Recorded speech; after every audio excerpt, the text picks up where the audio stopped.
Assalamualaikum warahmatullahi wabarakatuh.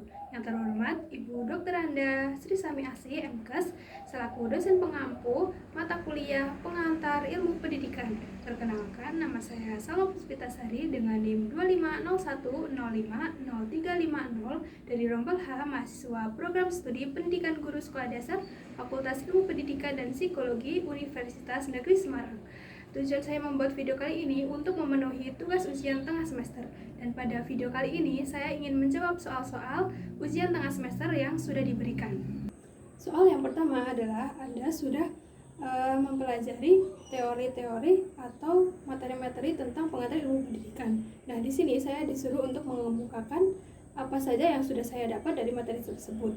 Yang pertama ada ilmu dan konsep dasar pendidikan sebagai bidang keilmuan. Nah, materi tersebut itu mencakup dua konsep utama, konsep dasar ilmu dan konsep pendidikan.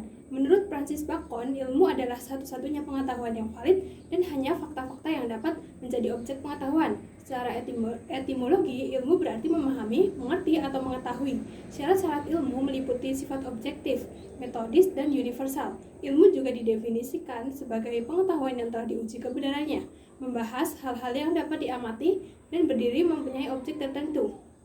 Menggunakan metode tertentu bersifat sistematis, berguna, dan universal. Sementara itu, konsep pendidikan didefinisikan sebagai usaha sadar dan terencana untuk mewujudkan suasana belajar dan proses pembelajaran agar peserta didik secara aktif mengembangkan potensi dirinya, termasuk kekuatan spiritual keagamaan, pengendalian diri, dan kepribadian, kecerdasan, akhlak mulia, serta keterampilan yang diperlukan dirinya, masyarakat, bangsa, dan negara.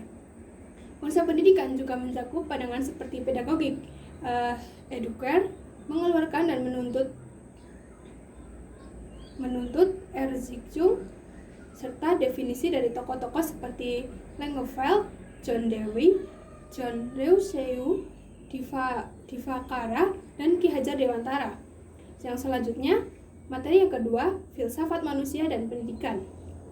Filsafat pendidikan berfungsi sebagai fondasi penting bagi seorang pendidik, memberikan arahan, tujuan, dan nilai yang mendasari praktek pendidikan. Cabang ilmu filsafat ini membahas hakikat, tujuan, dan nilai dan proses pendidikan, menekankan pemikiran mendasar tentang mengapa dan untuk apa pendidikan dilakukan. Relevansinya mencakup pendidikan dasar keilmuan berfungsi sebagai landasan teoritis, pedoman praktis bagi guru dan sekolah, serta alat refleksi kritis untuk menilai kesesuaian praktik pendidikan dengan tujuan ideal. Perannya bagi pendidik meliputi menjadi landasan dan arah, pedoman merumuskan tujuan, dasar pengembangan kurikulum atau metode, alat analisis atau refleksi kritis, serta penghubung teori dan praktik, serta motivasi dan etika profesi. Di Indonesia, prinsip Tutwuri Handayani dari Ki Hajar Dewantara yang berarti di belakang memberi dorongan mencerminkan nilai-nilai humanisme, demokrasi, dan kebebasan yang bertanggung jawab dalam filsafat pendidikan, menekankan peran guru sebagai fasilitator yang membimbing siswa untuk berkembang secara mandiri, kreatif, dan kritis. Pemahaman filsafat pendidikan sangat diperlukan agar calon guru mampu mendidik dengan nilai etika dan pendekatan yang humanis. Selanjutnya ada juga nilai-nilai filsafat manusia bagi calon guru. Nah, beberapa nilai kemanusiaan yang penting untuk calon guru pendidikan guru sekolah dasar yaitu yang pertama itu empati dan penghormatan. Nah, di sini guru mampu memahami dan menghargai perbedaan setiap siswa. Yang kedua ada toleransi. Nah, di sini guru itu harus menghargai perbedaan agama, budaya, dan pandangan di setiap siswanya. Dan yang ketiga ada humanisme. Nah, guru itu harus membantu siswa untuk menemukan potensi dirinya, bukan sekedar mengajar. Dan yang keempat itu tanggung jawab. Guru itu harus sadar bahwa tugasnya itu bukan hanya menyampaikan pembelajaran saja, tapi juga membentuk manusia yang berkarakter. Selanjutnya ada kaitan dengan prinsip Tutwuri Handayani. Prinsip Ki Hajar Dewantara ini berarti di belakang memberi dorongan. Nah, guru itu tidak memaksa kehendak, tetapi mendampingi dan memotivasi siswa agar mandiri. Nilai-nilai filsafat yang sejalan dengan prinsip ini itu adalah kebebasan. Nah, siswa bebas berpikir tapi tetap bertanggung jawab atas apa yang ia lakukan. Yang selanjutnya ada keadilan. Nah, guru itu memperlakukan semua siswa secara adil, tidak membeda-bedakan antara murid satu dengan murid yang lain. Yang selanjutnya martabat manusia. Guru harus selalu menghargai potensi dan harga diri setiap anak. Yang selanjutnya ada tantangan di masa depan. Nah, guru itu pastinya nantinya akan menghadapi tantangan untuk menghadapi murid-muridnya. Nah, guru masa kini itu menghadapi berbagai masalah seperti perubahan teknologi, lalu ketimpangan pendidikan, lalu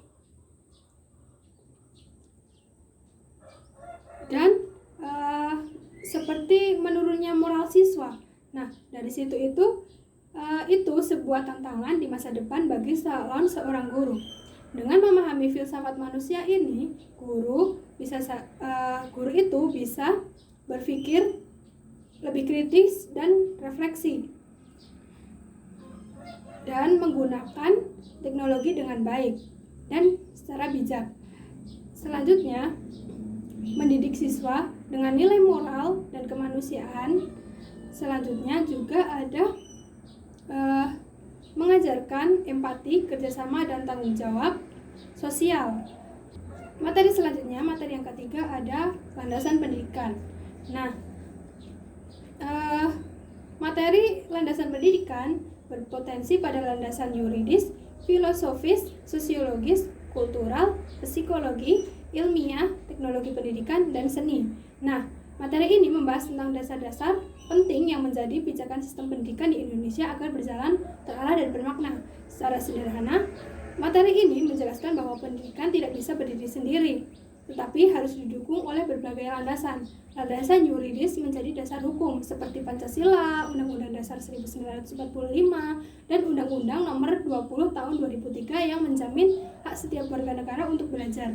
Landasan filosofis memberikan arahan dan tujuan agar pendidikan membentuk manusia berkarakter, bermoral, dan berilmu. Landasan sosiologis dan kultural memastikan pendidikan sesuai dengan kebutuhan masyarakat serta menanamkan nilai-nilai budaya dan kebangsaan. Landasan psikologis membantu guru memahami cara berpikir dan perkembangan siswa agar pembelajaran itu sesuai dengan usia dan kepribadian mereka. Landasan ilmiah berfungsi agar metode dan kurikulum pendidikan didasarkan pada penelitian dan bukti yang bisa dipertanggungjawabkan.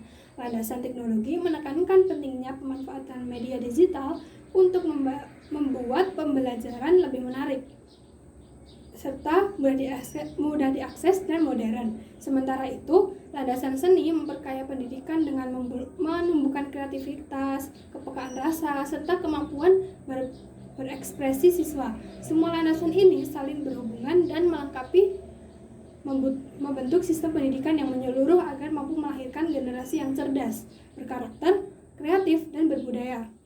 Selanjutnya, materi yang keempat ada asas-asas nasional dan pendidikan for all.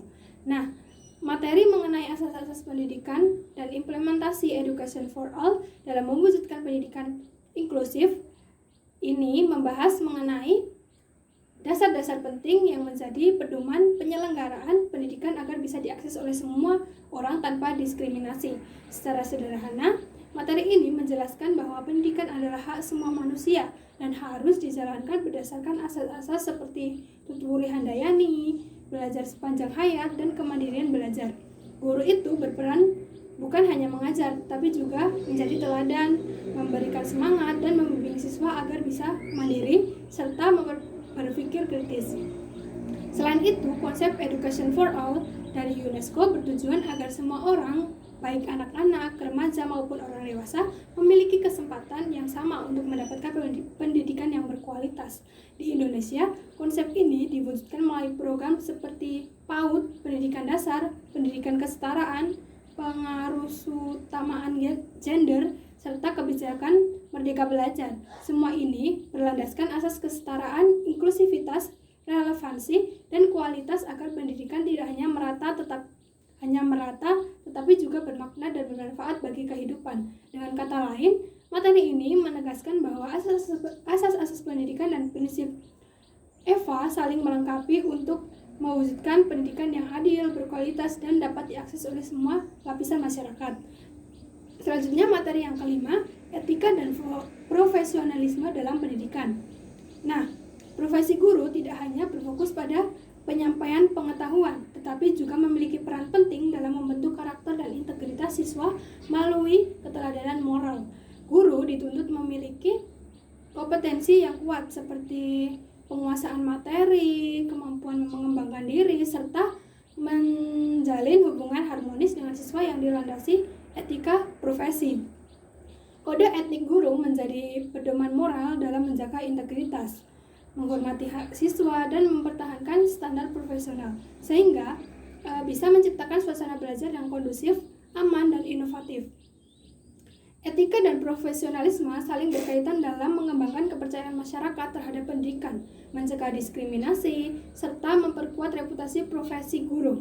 Di era digital saat ini, guru menghadapi tantangan besar seperti perkembangan teknologi, perubahan perilaku siswa, dan tuntutan globalisasi. Oleh karena itu, peningkatan etika dan profesionalisme sangat diperlukan melalui pelatihan berkelanjutan, penerapan kode etik, serta pengembangan kompetensi agar guru itu dapat beradaptasi, tetap dipercaya, dan menjadi teladan yang bertanggung jawab. Nah, selanjutnya materi yang terakhir tentang dimensi-dimensi kemanusiaan. Dari materi ini, saya memahami bahwa gerakan pendidikan dunia seperti Education for All, Global Citizenship Education, dan Education for Sustainable Development telah signifikan mempengaruhi sistem pendidikan nasional Indonesia. Dengan mendorong akses yang inklusif, kualitas pembelajaran, dan adaptasi teknologi yang diintegritaskan melalui kebijakan seperti kurikulum merdeka dan program digital. Sementara gerakan pendidikan lokal dipelopori tokoh seperti Ki Hajar Dewantara menekankan nilai-nilai kebudayaan dan nasionalisme untuk membentuk karakter bangsa. Sehingga secara keseluruhan pengaruh global dan lokal ini membentuk pendidikan Indonesia yang seimbang, relevan, dan berorientasi pada pembangunan manusia holistik. Nah, meskipun masih menghadapi tantangan seperti ketimpangan akses dan saran untuk memperkuat kolaborasi antar pihak. Selanjutnya, soal yang kedua, kita menjumpai di masyarakat ada orang baik dan orang jahat. Mengapa bisa demikian? Nah, guru harus mengupayakan agar murid-muridnya itu ke depannya menjadi orang yang baik. Nah, upaya-upaya apa yang akan saya lakukan kelak sebagai guru agar murid-muridnya itu menjadi orang yang baik? Nah, jawaban saya adalah perbedaan antara orang baik dan orang jahat itu bisa terjadi karena banyak hal, seperti cara didikan di rumah, lingkungan pergaulan, pengalaman hidup, dan nilai-nilai yang diajarkan sejak kecil. Nah, orang yang tumbuh dari lingkungan yang penuh kasih sayang dan bimbingan, dia itu akan memiliki perilaku positif, sedangkan yang kurang mendapat perhatian bisa saja tumbuh dengan sikap yang kurang baik. Nah, selanjutnya saya sebagai calon guru, saya akan berusaha menanamkan nilai-nilai kebaikan kepada murid melalui berbagai cara. Misal, dengan memberikan contoh perilaku yang baik setiap hari, seperti bersikap jujur, disiplin, dan menghormati sesama. Saya juga akan membiasakan murid untuk bekerja sama, saling menolong, dan menghargai perbedaan. Selain itu, saya akan mengajarkan pentingnya tanggung jawab dan empati melalui kegiatan di kelas maupun di luar kelas. Nah, dengan begitu, diharapkan murid itu tidak hanya pintar secara akademis saja, tapi juga memiliki akhlak yang baik dalam kegiatan sehari-hari atau kehidupan sehari-hari. Selanjutnya, soal yang ketiga. Ada peristiwa yang sedang viral yang terjadi di Banten, tepatnya di SMA Negeri 1 Cimarga. Nah, ada seorang siswa ketahuan melanggar aturan merokok di sekolah. Nah, Selanjutnya itu, anak tersebut atau siswa tersebut itu ditampar oleh kepala sekolah. Nah, siswa tersebut melapor kepada orang tuanya. Orang tuanya itu merasa tidak terima dan melaporkan kepala sekolah ke polisi. Siswa-siswa solidaritas pada teman perokok ini dengan mogok sekolah dan menuntut kepala sekolah dilengsarkan. Selanjutnya, kepala sekolah itu dinonaktifkan oleh gubernur. Nah, bagaimana tanggapan saya terkait oleh masalah tersebut? Tanggapan saya mengenai peristiwa yang sedang viral di SMA Negeri 1 Simarga itu sangat disayangkan dan menjadi pelajaran penting bagi dunia pendidikan. Dari kejadian tersebut, terlihat bahwa komunikasi antara sekolah, siswa, dan orang tua itu belum berjalan dengan baik.